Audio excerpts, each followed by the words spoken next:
ಓಂ ಶಾಂತಿ. ಶಿವ ತಂದೆಯ ಅವ್ಯಕ್ತ ಮಧುರ ಮಹಾವಾಕ್ಯ. ಅವ್ಯಕ್ತ ಮುರುಳಿಯ ದಿನಾಂಕ 29/10/2023. ಪ್ರಾತಃ ಮುರುಳಿ ಅವ್ಯಕ್ತ ಬಾಪ್ದಾದ ಮಧುಬನ. ರಿವೈಸ್ ದಿನಾಂಕ 27/2/1996. ಸತ್ಯತೆಯ ಫೌಂಡೇಶನ್ ಪವಿತ್ರತೆಯಾಗಿದೆ ಹಾಗೂ ಸತ್ಯತೆಯ ಚಿಹ್ನೆ ನಡವಳಿಕೆ ಹಾಗೂ ಚಹರೆಯಲ್ಲಿ ದಿವ್ಯತೆ ಆಗಿದೆ. ಸತ್ಯತೆಯ ಫೌಂಡೇಶನ್ ಪವಿತ್ರತೆಯಾಗಿದೆ ಹಾಗೂ ಸತ್ಯತೆಯ ಚಿಹ್ನೆ ನಡವಳಿಕೆ ಹಾಗೂ ಚಹರೆಯಲ್ಲಿ ದಿವ್ಯತೆ ಆಗಿದೆ. ಇಂದು ಸತ್ಯ ತಂದೆ, ಸತ್ಯ ಶಿಕ್ಷಕ, ಸದ್ಗುರುವು ನನ್ನ 4 ಕಡೆಯ ಸತ್ಯತೆಯ ಶಕ್ತಿ ಸ್ವರೂಪ ಮಕ್ಕಳನ್ನು ನೋಡುತ್ತಾ ಇದ್ದಾರೆ. ಸತ್ಯತೆಯ ಅಡಿಪಾಯವು ಪವಿತ್ರತೆಯಾಗಿದೆ ಹಾಗೂ ಸತ್ಯತೆಯ ಪ್ರತ್ಯಕ್ಷ ಪ್ರಮಾಣವು ಏನಾಗಿದೆ ಎಂದರೆ ಚಹರೆಯಲ್ಲಿ ಹಾಗೂ ನಡವಳಿಕೆಯಲ್ಲಿ ದಿವ್ಯತೆಯು ಇರುವುದು. ಪ್ರಪಂಚದಲ್ಲಿಯೂ ಅನೇಕ ಆತ್ಮರು ತಮ್ಮನ್ನು ಸತ್ಯವಾದಿ ಎಂದು ಹೇಳಿಕೊಳ್ಳುತ್ತಾರೆ ಅಥವಾ ತಿಳಿದುಕೊಂಡಿದ್ದಾರೆ. ಆದರೆ ಸಂಪೂರ್ಣ ಸತ್ಯತೆಯು ಪವಿತ್ರತೆಯ ಆಧಾರವನ್ನು ಅವಲಂಬಿಸಿರುತ್ತದೆ. ಪವಿತ್ರತೆಯ ಇಲ್ಲದಿದ್ದರೆ ಸದಾ ಸತ್ಯತೆಯು ಇರುವುದು ಸಾಧ್ಯವಾಗುವುದಿಲ್ಲ. ಆದ್ದರಿಂದ ನಿಮ್ಮೆಲ್ಲರ ಫೌಂಡೇಶನ್ ಏನಾಗಿದೆ? ಪವಿತ್ರತೆಯಾಗಿದೆ. ಹೀಗೆ ಪವಿತ್ರತೆಯ ಆಧಾರದಿಂದ ಸತ್ಯತೆಯ ಸ್ವರೂಪವು ಸ್ವತಃವಾಗಿ ಹಾಗೂ ಸದಾ ಇರುತ್ತದೆ. ಸತ್ಯತೆ ಎಂದು ಕೇವಲ ಸತ್ಯವನ್ನು ಹೇಳುವುದು, ಸತ್ಯವಾದುದನ್ನು ಮಾಡುವುದಕ್ಕೆ ಹೇಳಲಾಗುವುದಿಲ್ಲ. ಆದರೆ ಎಲ್ಲಕ್ಕಿಂತಲೂ ಮೊದಲನೆಯ ಸತ್ಯ ಯಾವುದರಿಂದ ನಿಮಗೆ ಪವಿತ್ರತೆಯ ಅಥವಾ ಸತ್ಯತೆಯ ಶಕ್ತಿಯು ಬಂದಿತೋ ಅದು. ಹೀಗೆ ಮೊದಲನೆಯ ವಿಚಾರವು ನಿಮ್ಮ ಸತ್ಯ ಸ್ವರೂಪವನ್ನು ತಿಳಿದುಕೊಂಡಿದ್ದು. ನಾನು ಮೊದಲನೆಯ ವಿಚಾರವು ನಿಮ್ಮ ಸತ್ಯ ಸ್ವರೂಪವನ್ನು ತಿಳಿದುಕೊಂಡಿದ್ದು. ನಾನು ಆತ್ಮನಾಗಿದ್ದೇನೆ ಎನ್ನುವ ಸತ್ಯ ಸ್ವರೂಪವನ್ನು ಮುಂಚೆ ತಿಳಿದುಕೊಂಡಿರಲಿಲ್ಲ. ಆದರೆ ಮೊದಲನೆಯ ಸತ್ಯ ನಿಮ್ಮ ಸ್ವರೂಪವನ್ನು ತಿಳಿದುಕೊಂಡಿರಿ. ನಾನು ಇಂತಹವನಾಗಿದ್ದೇನೆ ಎನ್ನುವ ದೇಹದ ಗಣನೆಯಿಂದ ಅದು ಸತ್ಯ ಸ್ವರೂಪವಾಗಿತ್ತೇನೋ. ಸತ್ಯ ಸ್ವರೂಪವು ಮೊದಲು ಸ್ವ ಎಂದರೆ ಆತ್ಮ ಸ್ವರೂಪವಾಗಿದೆ ಹಾಗೂ ಆನಂತರ ತಂದೆಯ ಸತ್ಯ ಪರಿಚಯವನ್ನು ತಿಳಿದುಕೊಂಡಿರಿ. ನಿಮ್ಮ ಸತ್ಯ ಸ್ವರೂಪವನ್ನು ಹಾಗೂ ತಂದೆಯ ಸತ್ಯ ಪರಿಚಯವನ್ನು ಚೆನ್ನಾಗಿ ತಿಳಿದುಕೊಂಡು ಬಿಟ್ಟಿದ್ದೀರಾ. ಮೂರನೆಯ ವಿಚಾರ, ಈ ಸೃಷ್ಟಿ ಚಕ್ರವನ್ನು ಸಹ ಸತ್ಯ ಸ್ವರೂಪದಿಂದ ತಿಳಿದುಕೊಂಡಿರಿ. ಈ ಚಕ್ರವು ಏನಾಗಿದೆ ಹಾಗೂ ಇದರಲ್ಲಿ ನನ್ನ ಪಾತ್ರವು ಏನಾಗಿದೆ ಎಂದು ನಿಮ್ಮ ಪಾತ್ರವನ್ನು ಚೆನ್ನಾಗಿ ಸ್ಪಷ್ಟ ರೂಪದಿಂದ ತಿಳಿದುಕೊಂಡು ಬಿಟ್ಟಿರಿ. ನಿಮ್ಮ ಪಾತ್ರವನ್ನು ತಿಳಿದುಕೊಂಡಿರಾ. ನಿಮ್ಮ ಪಾತ್ರವು ಉತ್ತಮವಾಗಿದೆಯಲ್ಲವೇ? ಎಲ್ಲಕ್ಕಿಂತಲೂ ಉತ್ತಮವಾದ ಪಾತ್ರವು ಸಂಗಮ ಯುಗದ್ದಾಗಿದೆ ಎಂದು ಹೇಳಬಹುದು. ಆದರೆ ನಿಮ್ಮ ದೇವ ಆತ್ಮನ ಪಾತ್ರವೂ ಸಹ ವಿಶ್ವದಲ್ಲಿ ಇಡೀ ಚಕ್ರದಲ್ಲಿ ಬರುವ ಆತ್ಮರಿಗಿಂತಲೂ ಶ್ರೇಷ್ಠವಾಗಿದೆ. ಧರ್ಮಸ್ಥಾಪಕ ಆತ್ಮರು, ಮಹಾನ್ ಆತ್ಮರೂ ಸಹ ಪಾತ್ರವನ್ನು ಅಭಿನಯಿಸುತ್ತಾರೆ. ಆದರೆ ಅವರು ಆತ್ಮ ಹಾಗೂ ಶರೀರ ಎರಡರಿಂದಲೂ ಪವಿತ್ರರಾಗಿರುವುದಿಲ್ಲ. ಆದರೆ ನೀವು ದೇವಾತ್ಮರು ಶರೀರ ಹಾಗೂ ಆತ್ಮ ಎರಡರಿಂದಲೂ ಪವಿತ್ರರಾಗಿರುವುದಿಲ್ಲ. ಆದರೆ ನೀವು ದೇವಾತ್ಮರು ಶರೀರ ಹಾಗೂ ಆತ್ಮ ಎರಡರಿಂದಲೂ ಪವಿತ್ರರಾಗಿರುತ್ತೀರಿ. ಇಡೀ ಕಲ್ಪದಲ್ಲಿ ಅನ್ಯ ಯಾವ ಆತ್ಮರು ಹೀಗೆ ಶರೀರ ಹಾಗೂ ಆತ್ಮ ಎರಡರಿಂದಲೂ ಪವಿತ್ರರಾಗಿರುವುದಿಲ್ಲ. ಹೀಗೆ ಪವಿತ್ರತೆಯ ಫೌಂಡೇಶನ್ ನಿಮ್ಮ ಹೊರತು ಅನ್ಯ ಯಾವ ಆತ್ಮರೂ ಹೀಗೆ ಶರೀರ ಹಾಗೂ ಆತ್ಮ ಎರಡರಿಂದಲೂ ಪವಿತ್ರರಾಗಿರುವುದಿಲ್ಲ. ಹೀಗೆ ಪವಿತ್ರತೆಯ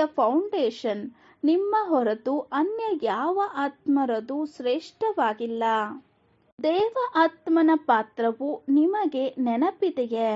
ಪಾಂಡವರಿಗೆ ನೆನಪಿದೆಯೇ?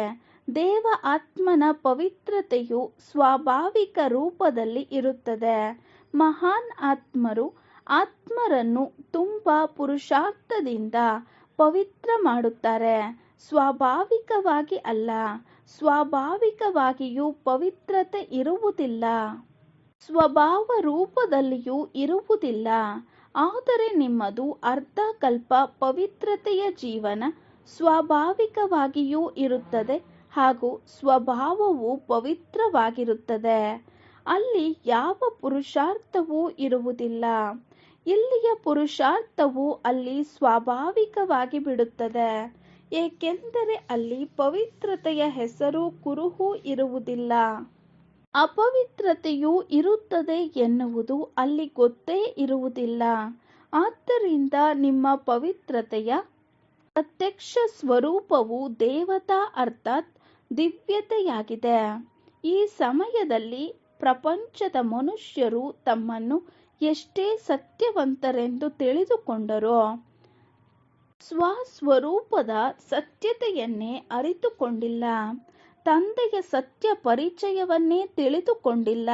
ಆದ್ದರಿಂದ ಸಂಪೂರ್ಣ ಸತ್ಯ ಸ್ವರೂಪ ಎಂದು ಹೇಳುವುದಿಲ್ಲ.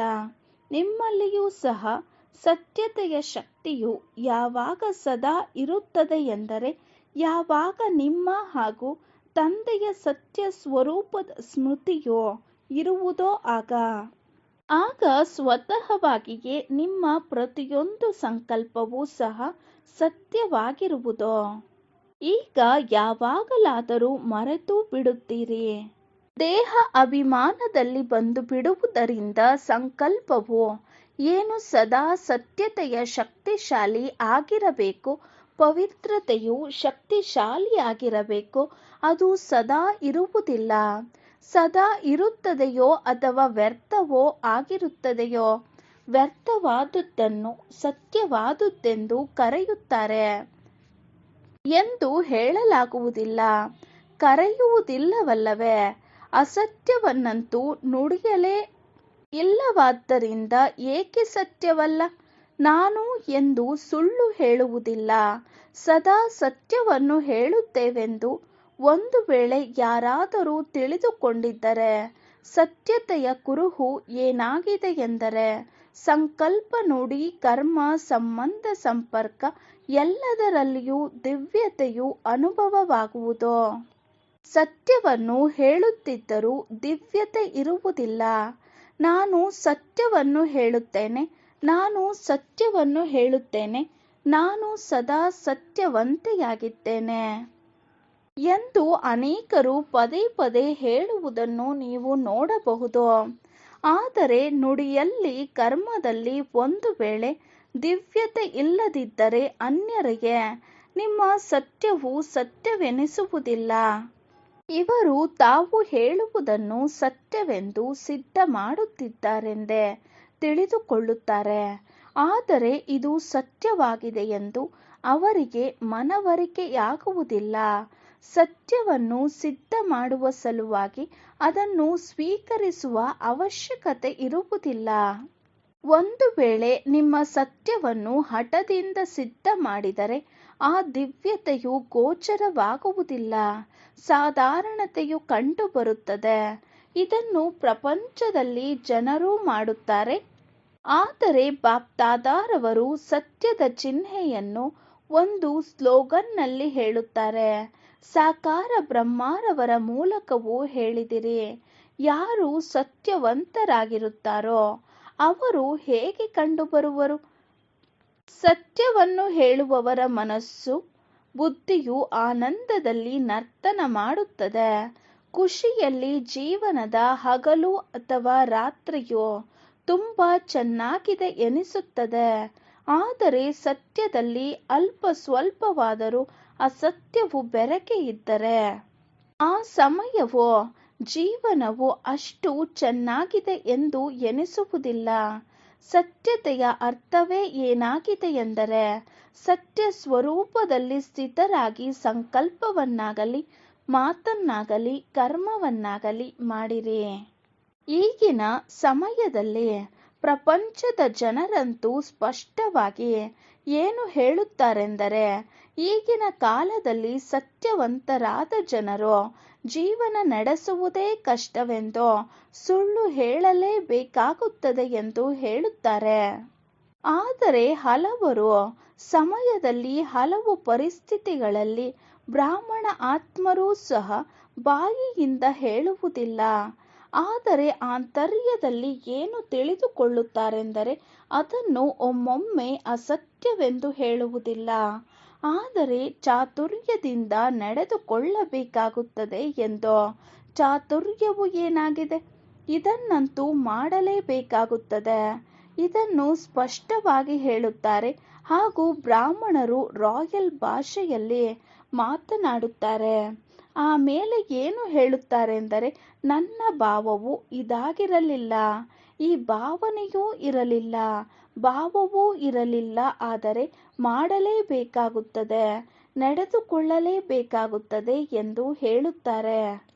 ಆದರೆ ಬ್ರಹ್ಮ ಬಾಬಾರವರನ್ನು ನೋಡಿದಿರಿ, ಸಾಕಾರ ಆಗಿದ್ದಾರಲ್ಲವೇ?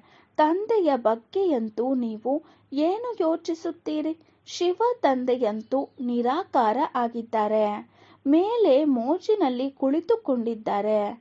ಅವರು ಕೆಳಗೆ ಬಂದರೆ ಏನು ಪರಿಸ್ಥಿತಿ ಇದೆ ಎಂದು ಅವರಿಗೆ ಗೊತ್ತಾಗುತ್ತದೆ ಎಂದು ಯೋಚಿಸುತ್ತೀರಿ. ಆದರೆ ಬ್ರಹ್ಮ ಬಾಬಾರವರಂತೂ ಸಾಕಾರ ಸ್ವರೂಪದಲ್ಲಿ ನಮ್ಮೆಲ್ಲರ ಜೊತೆಯಲ್ಲಿಯೇ ಇದ್ದರು, ವಿದ್ಯಾರ್ಥಿಯಾಗಿಯೂ ಇದ್ದರು. ಹಾಗೂ ಅವರಿಗೆ ಸತ್ಯತೆಯ ಸಲುವಾಗಿ, ಪವಿತ್ರತೆಯ ಸಲುವಾಗಿ ಎಷ್ಟು ವಿರೋಧ ಪ್ರತಿಭಟನೆಯನ್ನು ಎದುರಿಸಬೇಕಾಯಿತು. ಆದರೆ ಅವರು ಚಾತುರ್ಯದಿಂದ ನಡೆದುಕೊಂಡರೇನೋ? ಪವಿತ್ರವಾಗಿರಲೇಬೇಕೆಂದು ನೀವು ಹೀಗೆ ನೇರವಾಗಿ ಹೇಳಬೇಡಿರಿ, ಸ್ವಲ್ಪ ಸ್ವಲ್ಪ ಇರಿ ಎಂದು ಹೇಳಿರಿ ಎಂಬುದಾಗಿ ಅವರಿಗೆ ಜನರು ಎಷ್ಟು ಸಲಹೆಯನ್ನು ನೀಡಿದರು. ಆದರೆ ಬ್ರಹ್ಮ ಬಾಬಾರವರು ಗಾಬರಿಯಾದರೇನೋ? ಸತ್ಯತೆಯ ಶಕ್ತಿಯನ್ನು ಧಾರಣೆ ಮಾಡುವುದರಲ್ಲಿ ಸಹನಾ ಶಕ್ತಿಯದು ಅವಶ್ಯಕತೆ ಇದೆ. ಸಹನೆ ಮಾಡಬೇಕಾಗುತ್ತದೆ, ಮಣಿಯ ಬೇಕಾಗುತ್ತದೆ, ಸೋಲು ಒಪ್ಪಿಕೊಳ್ಳಬೇಕಾಗುತ್ತದೆ. ಆದರೆ ಅದು ಸೋಲಲ್ಲ. ಆ ಸಮಯದಲ್ಲಿ ಸೋಲೆಂದು ಅನ್ನಿಸಬಹುದು, ಆದರೆ ಅದು ಸದಾಕಾಲ ವಿಜಯವಾಗಿದೆ. ಸತ್ಯತೆಯ ಶಕ್ತಿಯಿಂದ ಈ ದಿನ ಡೈಮಂಡ್ ಜುಬಿಲಿಯನ್ನು ಆಚರಣೆ ಮಾಡುತ್ತಿದ್ದೇವೆ. ಒಂದು ವೇಳೆ ಪವಿತ್ರತೆ ಹಾಗೂ ಸತ್ಯತೆಯು ಇಲ್ಲದಿದ್ದರೆ, ಇಂದು ನಿಮ್ಮ ಚಹರೆಯಿಂದ, ಚಲನೆಯಿಂದ ಬರುವವರೆಗೆ ಏನು ದಿವ್ಯತೆಯು ಅನುಭವವಾಗುತ್ತದೆಯೋ ಅದು ಆಗುತ್ತಿರಲಿಲ್ಲ. ಪ್ಯಾದೆಯೇ ಆಗಿರಬಹುದು. ನಂಬರ್ ವಾರ್ ಅಂತೂ ಇದ್ದಾರಲ್ಲವೇ? ಮಹಾರಥಿಗಳೂ ಇದ್ದಾರೆ, ಹೆಸರಿಗೆ ಮಾತ್ರ ಮಹಾರಥಿಯಲ್ಲ.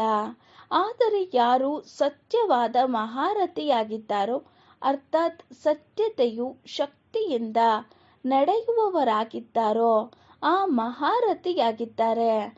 ಪರಿಸ್ಥಿತಿಯನ್ನು ನೋಡಿ, ಅಲ್ಪ ಸ್ವಲ್ಪವಾದರೂ ಸತ್ಯತೆಯಿಂದ ದೂರ ಸರಿದರೆ ಅದು ಸಂಪೂರ್ಣ ಸತ್ಯತೆಯಲ್ಲ. ಉದಾಹರಣೆಗಾಗಿ ಬೇರೆ ಏನೂ ಮಾಡಲಿಲ್ಲ, ಒಂದೆರಡು ಶಬ್ದಗಳನ್ನು ಹೀಗೆ ತೋರಿಕೆಗಾಗಿ ಹೇಳಿಬಿಟ್ಟೆನೋ, ಮನಃಪೂರ್ವಕವಾಗಿ ಹೇಳಲಿಲ್ಲ ಎಂದು ಒಬ್ಬೊಬ್ಬರು ಹೇಳುತ್ತಾರೆ. ಅದು ಸಂಪೂರ್ಣ ಸತ್ಯತೆಯಾಗಲಿಲ್ಲ. ಉದಾಹರಣೆಗಾಗಿ ಬೇರೆ ಏನೂ ಮಾಡಲಿಲ್ಲ, ಒಂದೆರಡು ಶಬ್ದಗಳನ್ನು ಹೀಗೆ ತೋರಿಕೆಗಾಗಿ ಹೇಳಿಬಿಟ್ಟೆನೋ, ಮನಃಪೂರ್ವಕವಾಗಿ ಹೇಳಲಿಲ್ಲ ಎಂದು ಒಬ್ಬೊಬ್ಬರು ಹೇಳುತ್ತಾರೆ. ಅದು ಸಂಪೂರ್ಣ ಸತ್ಯತೆಯಾಗಲಿಲ್ಲ. ಸತ್ಯತೆಯ ಸಲುವಾಗಿ ಒಂದು ವೇಳೆ ಸಹನೆಯನ್ನು ಮಾಡಬೇಕಾದರೆ ಅದು ಸಹನೆಯಲ್ಲ. ಬಾಹ್ಯದಿಂದ ನಾನು ಸಹನೆ ಮಾಡುತ್ತಾ ಇದ್ದೇನೆಂದೆನಿಸುತ್ತದೆ, ಆದರೆ ನಿಮ್ಮ ಖಾತೆಯಲ್ಲಿ ಅದು ಸಹನಾ ಶಕ್ತಿಯ ರೂಪದಲ್ಲಿ ಜಮಾ ಆಗುತ್ತದೆ. ಇಲ್ಲದಿದ್ದರೆ ಏನಾಗುತ್ತದೆ ಎಂದರೆ, ಒಂದು ವೇಳೆ ಯಾರಾದರೂ ಸಹನೆ ಮಾಡುವುದರಲ್ಲಿ ಅತ್ಯಲ್ಪವೇ ದುರ್ಬಲರಾಗಿಬಿಟ್ಟರೂ ಅಸತ್ಯದ ಆಧಾರವನ್ನು ಅವಶ್ಯಕವಾಗಿ ತೆಗೆದುಕೊಳ್ಳಬೇಕಾಗುತ್ತದೆ. ಆ ಸಮಯದಲ್ಲಿ ಹೇಗೆ ಅನ್ನಿಸುತ್ತದೆ ಎಂದರೆ ಆ ದಾರವು ಸಿಕ್ಕಿಬಿಟ್ಟಿತು, ಸರಿಯಾಗಿ ಬಿಟ್ಟಿತು ಎಂದು. ಆದರೆ ಅವರ ಖಾತೆಯಲ್ಲಿ ಸಹನಾ ಶಕ್ತಿಯು ಜಮಾ ಆಗುವುದಿಲ್ಲ. ನಾನು ತುಂಬಾ ಚೆನ್ನಾಗಿ ನಡೆದುಕೊಳ್ಳುತ್ತೇನೆ, ನನಗೆ ನಡೆದುಕೊಳ್ಳುವ ಚಾತುರ್ಯವು ಬಂದು ಬಿಟ್ಟಿದೆ ಎಂದು ಬಾಹ್ಯದಿಂದ ತಿಳಿದುಕೊಳ್ಳುತ್ತಾರೆ. ಆದರೆ ಒಂದು ವೇಳೆ ತಮ್ಮ ಖಾತೆಯನ್ನು ನೋಡಿಕೊಂಡರೆ ಜಮಾದ ಖಾತೆಯು ತುಂಬಾ ಕಡಿಮೆ ಇರುವುದು. ಆದ್ದರಿಂದ ಚಾತುರ್ಯದಿಂದ ನಡೆದುಕೊಳ್ಳಬೇಡಿರಿ. ಒಬ್ಬೊಬ್ಬರು ನೋಡಿಯೂ ಅನುಕರಣೆ ಮಾಡುತ್ತಾರೆ. ಇವರು ಹೀಗೆ ಚತುರತೆಯಿಂದ ನಡೆದುಕೊಳ್ಳುವುದರಿಂದ ಇವರ ಹೆಸರು ತುಂಬಾ ಪ್ರಖ್ಯಾತವಾಗಿ ಬಿಟ್ಟಿದೆ. ಇವರು ತುಂಬಾ ಮುಂದೆ ಬಂದು ಬಿಟ್ಟಿದ್ದಾರೆ. ಆದರೆ ನಾನು ಸತ್ಯವಂತನಾಗಿ ನಡೆದುಕೊಳ್ಳುವುದರಿಂದ ಹಿಂದೆಯೇ ಉಳಿದು ಬಿಟ್ಟಿದ್ದೇನೆ ಎಂದು ಹಲವರು ತಿಳಿದುಕೊಳ್ಳುತ್ತಾರೆ. ಮುನ್ನಡೆಯುವುದಾಗಿದೆ, ಆದರೆ ಅದು ಉಳಿಯುವುದಲ್ಲ. ತಂದೆಯ ಮುಂದೆ ನೀವು ಮುನ್ನಡೆಯುತ್ತೀರಿ, ಆದರೆ ಅನ್ಯರ ಮುಂದೆ ನೀವು ಹಿಂದುಳಿದಿರುವಂತೆ ಕಂಡುಬಂದರೂ ಸಹ ನಿಮಗೆ ಯಾರಿಂದ ಕಾರ್ಯವಿದೆ? ಆತ್ಮರೊಂದಿಗೆ. ಯಾರೊಂದಿಗೆ ಕಾರ್ಯವಿದೆ? ತಂದೆಯೊಂದಿಗೆ. ಆತ್ಮರಿಂದ ನಮಗೇನು ಕಾರ್ಯವಾಗಬೇಕಾಗಿದೆ? ಒಂದು ವೇಳೆ ತಮ್ಮ ಖಾತೆಯನ್ನು ನೋಡಿಕೊಂಡರೆ ಜಮಾದ ಖಾತೆಯು ತುಂಬಾ ಕಡಿಮೆ ಇರುವುದು. ಆದ್ದರಿಂದ ಚಾತುರ್ಯದಿಂದ ನಡೆದುಕೊಳ್ಳಬೇಡಿರಿ. ಒಬ್ಬರನ್ನೊಬ್ಬರು ನೋಡಿಯೂ ಅನುಕರಣೆ ಮಾಡುತ್ತಾರೆ. ಇವರು ಹೀಗೆ ಚತುರತೆಯಿಂದ ನಡೆದುಕೊಳ್ಳುವುದರಿಂದ ಇವರ ಹೆಸರು ತುಂಬಾ ಪ್ರಖ್ಯಾತವಾಗಿ ಬಿಟ್ಟಿದೆ. ಇವರು ತುಂಬಾ ಮುಂದೆ ಬಂದು ಬಿಟ್ಟಿದ್ದಾರೆ. ಆದರೆ ನಾನು ಸತ್ಯವಂತನಾಗಿ ನಡೆದುಕೊಳ್ಳುವುದರಿಂದ ಹಿಂದೆಯೇ ಉಳಿದು ಬಿಟ್ಟಿದ್ದೇನೆ ಎಂದು ಹಲವರು ತಿಳಿದುಕೊಳ್ಳುತ್ತಾರೆ. ಮುನ್ನಡೆಯುವುದಾಗಿದೆ, ಆದರೆ ಅದು ಹಿಂದೆ ಉಳಿಯುವುದಲ್ಲ. ತಂದೆಯ ಮುಂದೆ ನೀವು ಮುನ್ನಡೆಯುತ್ತೀರಿ, ಆದರೆ ಅನ್ಯರ ಮುಂದೆ ನೀವು ಹಿಂದುಳಿದಿರುವಂತೆ ಕಂಡುಬಂದರೂ ಸಹ ನಿಮಗೆ ಯಾರಿಂದ ಕಾರ್ಯವಿದೆ? ಆತ್ಮರೊಂದಿಗೋ? ಯಾರೊಂದಿಗೆ ಕಾರ್ಯವಿದೆ? ತಂದೆಯೊಂದಿಗೋ? ಆದ್ದರಿಂದ ತಂದೆಯ ಹೃದಯದಲ್ಲಿ ಮುನ್ನಡೆಯುವುದು ಅರ್ಥಾತ್ ಇಡೀ ಕಲ್ಪದ ಪ್ರಾರಬ್ಧದಲ್ಲಿ ಮುಂದೆ ಹೋಗುವುದಾಗಿದೆ. ಹಾಗೂ ಒಂದು ವೇಳೆ ಇಲ್ಲಿ ಮುನ್ನಡೆಯುವುದರಲ್ಲಿ ಆತ್ಮರನ್ನು ಅನುಕರಣೆ ಮಾಡಬಹುದು. ಆದ್ದರಿಂದ ಆ ಸಮಯದಲ್ಲಿ ನಿಮ್ಮ ಹೆಸರನ್ನು ಪ್ರಶಂಸೆ ಮಾಡಬಹುದು, ಕೀರ್ತಿಯು ದೊರೆಯುತ್ತದೆ. ಭಾಷಣ ಮಾಡುವವರ ಪಟ್ಟಿಯಲ್ಲಿ ಬರುತ್ತೀರಿ. ಸೇವಾ ಕೇಂದ್ರದ ಜವಾಬ್ದಾರಿ ನಿರ್ವಹಿಸುವವರ ಪಟ್ಟಿಯಲ್ಲಿ ಬರುತ್ತೀರಿ.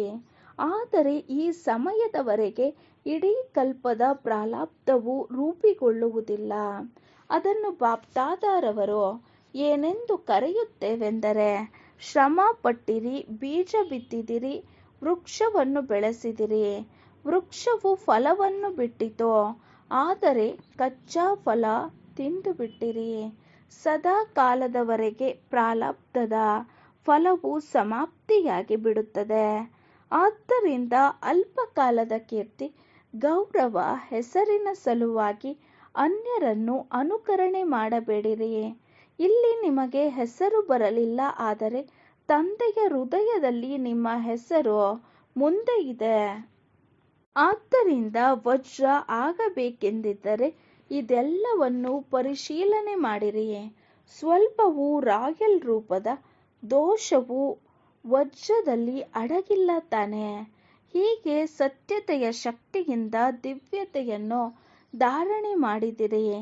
ಏನಾದರೂ ಸಹನೆ ಮಾಡಬೇಕಾಗಿ ಬಂದರೆ ಗಾಬರಿಯಾಗಬೇಡಿರಿ. ಸತ್ಯವು ಸಮಯಾನುಸಾರವಾಗಿ ಸ್ವಯಂ ಸಿದ್ಧವಾಗುವುದು. ಸತ್ಯದ ನಾವೆಯು ಅಲುಗಾಡುತ್ತದೆ, ಆದರೆ ಮುಳುಗುವುದಿಲ್ಲ ಎಂದು ಹೇಳಿಯೂ ಹೇಳುತ್ತೀರಲ್ಲವೇ? ಆದ್ದರಿಂದ ನಾವೆಯನ್ನು ಪಾರು ಮಾಡಿ ದಡ ಮುಟ್ಟಿಸುವಿರಲ್ಲವೇ? ನಿರ್ಭಯರಾಗಿರಿ. ಒಂದು ವೇಳೆ ಯಾವಾಗಲಾದರೂ ಪರಿಸ್ಥಿತಿ ಸಮಸ್ಯೆಯನ್ನು ಎದುರಿಸಬೇಕಾಗಿ ಬಂದರೆ ಬ್ರಹ್ಮ ಬಾಬಾರವರ ಜೀವನವನ್ನು ಮುಂದೆ ಇಟ್ಟುಕೊಳ್ಳಿರಿ. ವಜ್ರ ಆಗಬೇಕೆಂದಿದ್ದರೆ ಇದೆಲ್ಲವನ್ನು ಪರಿಶೀಲನೆ ಮಾಡಿರಿ. ಸ್ವಲ್ಪವೂ ರಾಯಲ್ ರೂಪದ ದೋಷವು ವಜ್ರದಲ್ಲಿ ಅಡಗಿಲ್ಲ ತಾನೆ. ಹೀಗೆ ಸತ್ಯತೆಯ ಶಕ್ತಿಯಿಂದ ದಿವ್ಯತೆಯನ್ನು ಧಾರಣೆ ಮಾಡಿದಿರಿ. ಏನಾದರೂ ಸಹನೆ ಮಾಡಬೇಕಾದಲ್ಲಿ ಗಾಬರಿಯಾಗಬೇಡಿರಿ. ಸತ್ಯವು ಸಮಯಾನುಸಾರವಾಗಿ ಸ್ವಯಂ ಸಿದ್ಧವಾಗುವುದು. ಸತ್ಯದ ನಾವೆಯು ಅಲುಗಾಡುತ್ತದೆ, ಆದರೆ ಮುಳುಗುವುದಿಲ್ಲ ಎಂದು ಹೇಳಿಯೂ ಹೇಳುತ್ತೀರಲ್ಲವೇ. ಆದ್ದರಿಂದ ನಾವೆಯನ್ನು ಪಾರು ಮಾಡಿ ಅಂದರೆ ದಡ ಮುಟ್ಟಿಸುವಿರಲ್ಲವೇ. ನಿರ್ಭಯರಾಗಿರಿ. ಒಂದು ವೇಳೆ ಯಾವಾಗಲಾದರೂ ಪರಿಸ್ಥಿತಿ ಸಮಸ್ಯೆಯನ್ನು ಎದುರಿಸಬೇಕಾಗಿ ಬಂದರೆ ಬ್ರಹ್ಮ ಬಾಬಾರವರ ಜೀವನವನ್ನು ಮುಂದೆ ಇಟ್ಟುಕೊಳ್ಳಿರಿ. ಬ್ರಹ್ಮ ಬಾಬಾರವರ ಮುಂದೆ ಪ್ರಪಂಚದ ಪರಿಸ್ಥಿತಿಗಳಂತೂ ಇದ್ದವು, ಆದರೆ ವಿವಿಧ ಬಗೆಯ ಮಕ್ಕಳದು ಪರಿಸ್ಥಿತಿಗಳು ಇದ್ದವು. ಆದರೆ ಸಂಘಟನೆಯಲ್ಲಿ ಇರುತ್ತಾ ಜವಾಬ್ದಾರಿಯು ಇದ್ದರೂ ಸತ್ಯತೆಯ ಶಕ್ತಿಯಿಂದ ವಿಜಯಶಾಲಿಗಳಾಗಿ ಬಿಟ್ಟರು. ಮಕ್ಕಳ ತುಂಟಾಟವನ್ನು ಬ್ರಹ್ಮ ಬಾಬಾರವರು ನೋಡಲಿಲ್ಲವೇನೋ. ಬ್ರಹ್ಮ ಬಾಬಾರವರ ಮುಂದೆಯೂ ವಿವಿಧ ಸಂಸ್ಕಾರಗಳುಳ್ಳ ಆತ್ಮರು ಇದ್ದರು. ಆದರೆ ಇಷ್ಟೊಂದೆಲ್ಲ ಪರಿಸ್ಥಿತಿಗಳು ಇದ್ದರೂ ಸತ್ಯತೆಯ ಸ್ವಸ್ಥಿತಿಯು ಸಂಪೂರ್ಣ ಮಾಡಿಬಿಟ್ಟಿತು. ನೀವೆಲ್ಲರೂ ಏನಾಗಬೇಕಾಗಿದೆ? ಚತುರತೆಯಂತೂ ಇಲ್ಲ ತಾನೆ. ಮಕ್ಕಳು ತುಂಬಾ ಚೆನ್ನಾಗಿ ವರ್ಣನೆ ಮಾಡುತ್ತಾರೆ. ನಾನು ಏನೂ ಮಾಡಲಿಲ್ಲ, ಸ್ವಲ್ಪ ಚತುರತೆಯಿಂದ ನಡೆದುಕೊಳ್ಳಲೇಬೇಕಾಗುತ್ತದೆ ಎಂದು ಹೇಳುತ್ತಾರೆ. ಆದರೆ ಎಲ್ಲಿಯವರೆಗೆ? ಆದ್ದರಿಂದ ಸಹನಾ ಶಕ್ತಿಯನ್ನು ಧಾರಣೆ ಮಾಡಿ ಅಸತ್ಯವನ್ನು ಎದುರಿಸಿ ಹೋರಾಡಿರಿ.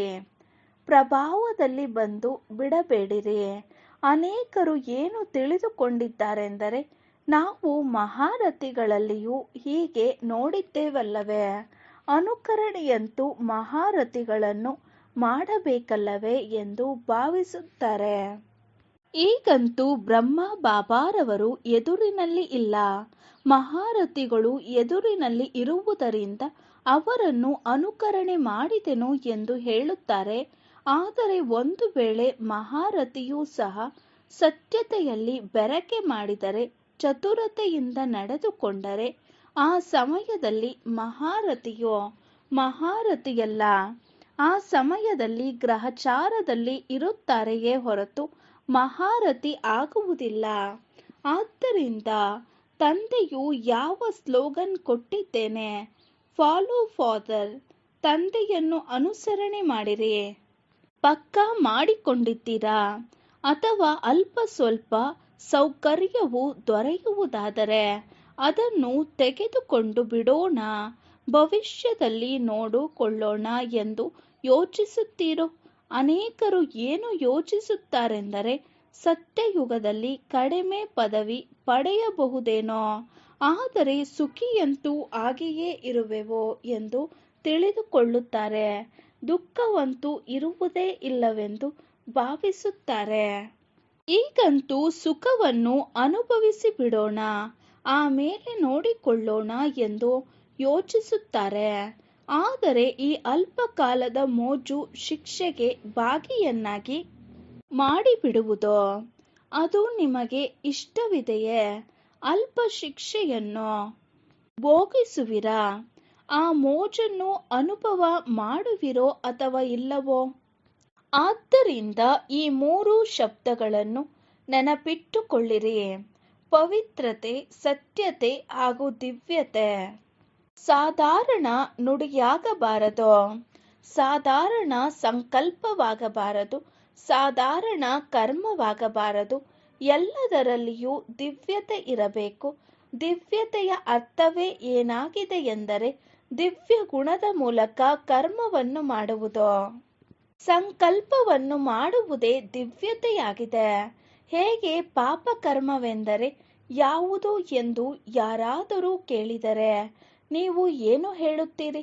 ಯಾವುದಾದರೂ ವಿಕಾರದ ವಶವಾಗಿ ಕರ್ಮ ಮಾಡುವುದೇ ಪಾಪ ಕರ್ಮವಾಗಿದೆ ಎಂದು ಹೇಳುತ್ತೀರಲ್ಲವೇ? ಹೀಗೆ ತಿಳಿಸಿಕೊಡುತ್ತೀರಲ್ಲವೇ? ಹಾಗೆಯೇ ದಿವ್ಯತೆ ಅರ್ಥಾತ್ ದಿವ್ಯ ಗುಣದ ಆಧಾರದಿಂದ ಸಂಕಲ್ಪ, ನುಡಿ ಹಾಗೂ ಕರ್ಮವನ್ನು ಮಾಡುವುದು. ಹೀಗೆ ಸತ್ಯತೆಯ ಮಹತ್ವವನ್ನು ಅರಿತುಕೊಂಡಿದ್ದೀರಾ? ಒಂದು ಸೆಕೆಂಡಿನಲ್ಲಿ ನಿಮ್ಮನ್ನು ಅಶರೀರಿಯನ್ನಾಗಿ ಮಾಡಿಕೊಳ್ಳಬಲ್ಲಿರಾ? ಏಕೆ? ನಾನು ಅಶರೀರಿ ಆತ್ಮನಾಗಿದ್ದೇನೆ ಎನ್ನುವ ಸಂಕಲ್ಪವನ್ನು ಮಾಡುವುದಕ್ಕೆ ಎಷ್ಟು ಸಮಯ ಹಿಡಿಯುತ್ತದೆ? 1 ಸೆಕೆಂಡ್ ಹಿಡಿಯುತ್ತದೆಯಲ್ಲವೇ? ಹೀಗೆ 1 ಸೆಕೆಂಡಿನಲ್ಲಿ ಅಶರೀರಿ ಅರ್ಥಾತ್ ಶರೀರದಿಂದ ಭಿನ್ನ ಹಾಗೂ ತಂದೆಗೆ ಪ್ರಿಯರಾಗುವ ಡ್ರಿಲ್ ಇಡೀ ದಿನದಲ್ಲಿ ಮಧ್ಯ ಮಧ್ಯ ಮಾಡುತ್ತಾ ಇರಿ. ಮಾಡುವುದಂತೂ ಬರುತ್ತದೆಯಲ್ಲವೇ? ಹಾಗಾದರೆ ಈಗಲೇ ಎಲ್ಲರೂ 1 ಸೆಕೆಂಡಿನಲ್ಲಿ ಎಲ್ಲವನ್ನೂ ಮರೆತು ಒಮ್ಮೆಲೆಯೇ ಅಶರೀರಿಯಾಗಿ ಬಿಡಿ. ಬಾಪ್ದಾದಾರವರು 5 ನಿಮಿಷ ಡ್ರಿಲ್ ಮಾಡಿಸಿದರು ಒಳ್ಳೆಯದು. 4 ಕಡೆಯ ಸರ್ವ ಪವಿತ್ರತೆಯ ಫೌಂಡೇಶನ್ ಅನ್ನು ಸದಾ ಸುಭದ್ರವಾಗಿ ಇಟ್ಟುಕೊಂಡಿರುವ ಸದಾ ಸತ್ಯತೆಯ ಶಕ್ತಿಯಿಂದ ವಿಶ್ವದಲ್ಲಿಯೂ ಸತ್ಯಯುಗ ಅರ್ಥಾತ್ ಸತ್ಯತೆಯ ಶಕ್ತಿಯ ವೈಬ್ರೇಷನ್ ಪ್ರಕಂಪನಗಳನ್ನು ಪ್ರಸಾರ ಮಾಡುವ ಸದಾ ಪ್ರತಿಯೊಂದು ಸಮಯದಲ್ಲಿಯೂ ಮನ, ವಚನ, ಕರ್ಮ ಇವು 3ರಲ್ಲಿಯೂ ದಿವ್ಯತೆಯನ್ನು ಧಾರಣೆ ಮಾಡುವ ಸದಾ ತಂದೆಯನ್ನು ಅನುಕರಣೆ ಮಾಡುವ ಸ್ವಾಭಾವಿಕ ಅಭ್ಯಾಸವಿರುವ ಆತ್ಮರಿಗೆ ಬಾಪ್ದಾದಾರವರ ನೆನಪು, ಪ್ರೀತಿ ಹಾಗೂ ನಮಸ್ತೆ. ನಾವು ಆತ್ಮೀಯ ಮಕ್ಕಳ ಆತ್ಮೀಯ ತಂದೆಗೆ ನಮಸ್ತೆ ನಮಸ್ತೆ ನಮಸ್ತೆ. ಈ ಡ್ರಿಲ್ಲನ್ನು ದಿನದಲ್ಲಿ ಎಷ್ಟು ಅಧಿಕ ಸಲ ಮಾಡಲು ಸಾಧ್ಯವಿದೆಯೋ ಅಷ್ಟು ಮಾಡುತ್ತಾ ಇರಿ. 1 ನಿಮಿಷ ದೊರೆತರೂ ಈ ಡ್ರಿಲ್ ಮಾಡಿರಿ. 3 ನಿಮಿಷ 2 ನಿಮಿಷದ ಬಿಡುವು ಇಲ್ಲದಿದ್ದರೂ 1 ನಿಮಿಷ, 2 ನಿಮಿಷದ ಬಿಡುವು ಇಲ್ಲದಿದ್ದರೂ 1 ನಿಮಿಷ, ಅರ್ಧ ನಿಮಿಷವಾದರೂ ಈ ಅಭ್ಯಾಸ ಮಾಡುವುದರಿಂದ ಅಂತ್ಯ ಸಮಯದಲ್ಲಿ ಅಶರೀರಿಯಾಗುವುದರಲ್ಲಿ ತುಂಬಾ ನೆರವು ದೊರೆಯುವುದು. ಆಗಬಲ್ಲಿರಾ? ಈಗ ಎಲ್ಲರೂ ಅಶರೀರಿಯಾದಿರೋ ಅಥವಾ ಯುದ್ಧ ಮಾಡುವುದರಲ್ಲಿ ಸಮಯವು ಕಳೆದು ಹೋಯಿತೋ? ಅಶರೀರಿಯಾದಿರಾ? ಅಥವಾ ಶ್ರಮ ಪಡುತ್ತಾ ಸಮಯವು ಪೂರ್ತಿಯಾಗಿ ಬಿಟ್ಟಿತೋ? 1 ಸೆಕೆಂಡಿನಲ್ಲಿ ಆಗಬಲ್ಲಿರಾ? ತುಂಬಾ ಕೆಲಸ ಕಾರ್ಯವಿದ್ದರೂ ಸಹ ಆಗಬಲ್ಲಿರಾ? ಕಷ್ಟವಿಲ್ಲವೇ? ಕಷ್ಟವಿದೆಯೇ? ಯುನೈಟೆಡ್ ನೇಷನ್ಸ್ ಸಂಯುಕ್ತ ರಾಷ್ಟ್ರ ಸಂಸ್ಥೆಯಲ್ಲಿ ತುಂಬಾ ಕಾರ್ಯ ಮಾಡುವ ಸಮಯದಲ್ಲಿ ಓಡಾಡುತ್ತಿರುವಾಗ ಅಶರೀರಿಯಾಗಲು ಪ್ರಯತ್ನ ಮಾಡಿದರೆ ಆಗುವುದೇನೋ? ಒಂದು ವೇಳೆ ಈ ಅಭ್ಯಾಸವನ್ನು ಸಮಯ ಪ್ರತಿ ಸಮಯ ಮಾಡುತ್ತಿದ್ದರೆ ಹೇಗೆ ಸ್ವಾಭಾವಿಕವಾಗಿ ಬಿಡುವುದೆಂದರೆ ಹೇಗೆ ದೇಹ ಅಭಿಮಾನದಲ್ಲಿ ಬರುವುದಕ್ಕೆ ಶ್ರಮ ಪಡುತ್ತೀರೇನೋ? ನಾನು ಇಂತಹವಳಾಗಿರುತ್ತೇನೆ ಎಂದು ಸ್ಮೃತಿ ಸ್ವರೂಪ ಆಗಲು ಶ್ರಮ ಪಡುತ್ತೀರಾ? ಸ್ವಾಭಾವಿಕವಾಗಿದೆ. ಹಾಗೆಯೇ ಇದು ಸಹ ಸ್ವಾಭಾವಿಕ ಆಗಿಬಿಡುವುದು. ಯಾವಾಗ ಬಯಸಿದರೆ ಆಗ ಅಶರೀರಿಯಾಗಿ ಬಿಡಿ. ಯಾವಾಗ ಬೇಕೋ ಆಗ ಶರೀರದಲ್ಲಿ ಬನ್ನಿರಿ. ಕೆಲಸ ಕಾರ್ಯವಿದ್ದರೆ ಶರೀರದಲ್ಲಿ ಬನ್ನಿರಿ. ಈ ಶರೀರದ ಆಧಾರವನ್ನು ತೆಗೆದುಕೊಳ್ಳಿರಿ. ಆದರೆ ಆಧಾರವನ್ನು ತೆಗೆದುಕೊಳ್ಳುವವರು ನಾನು ಆತ್ಮನಾಗಿದ್ದೇನೆ ಎಂಬುದನ್ನು ಮರೆಯಬೇಡಿರಿ.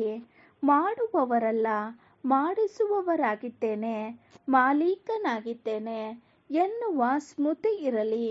ಹೇಗೆ ಅನ್ಯರಿಂದ ಕೆಲಸ ಮಾಡಿಸುತ್ತೀರಲ್ಲವೇ? ಆ ಸಮಯದಲ್ಲಿ ನಿಮ್ಮನ್ನು ಕರ್ಮಚಾರಿಗಿಂತಲೂ ಬೇರೆ ಆಗಿದ್ದೇನೆ ಎಂದು ತಿಳಿದುಕೊಳ್ಳುತ್ತೀರಲ್ಲವೇ?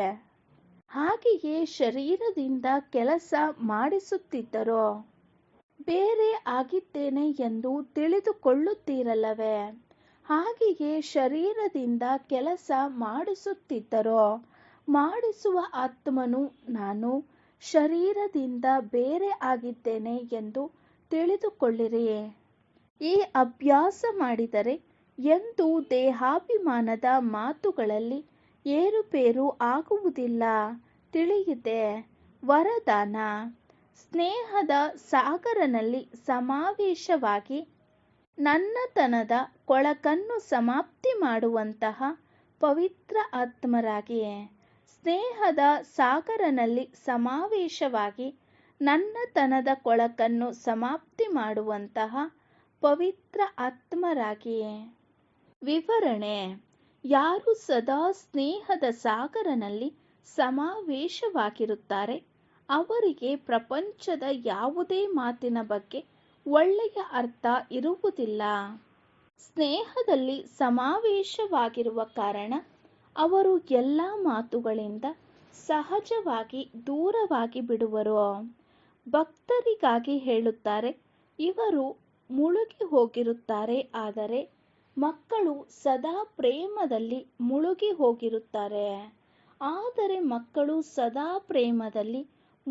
ಹೋಗಿರುತ್ತಾರೆ. ಅವರಿಗೆ ಪ್ರಪಂಚದ ಬಗ್ಗೆ ಸ್ಮೃತಿ ಇರುವುದಿಲ್ಲ. ನನ್ನದು ನನ್ನದು ಎನ್ನುವುದೆಲ್ಲ ಸಮಾಪ್ತಿ. ನಾನು ನಾನು ಎನ್ನುವ ಅನೇಕ ನಾನುಗಳು ಕೊಳಕು ಮಾಡಿಬಿಡುವುದು.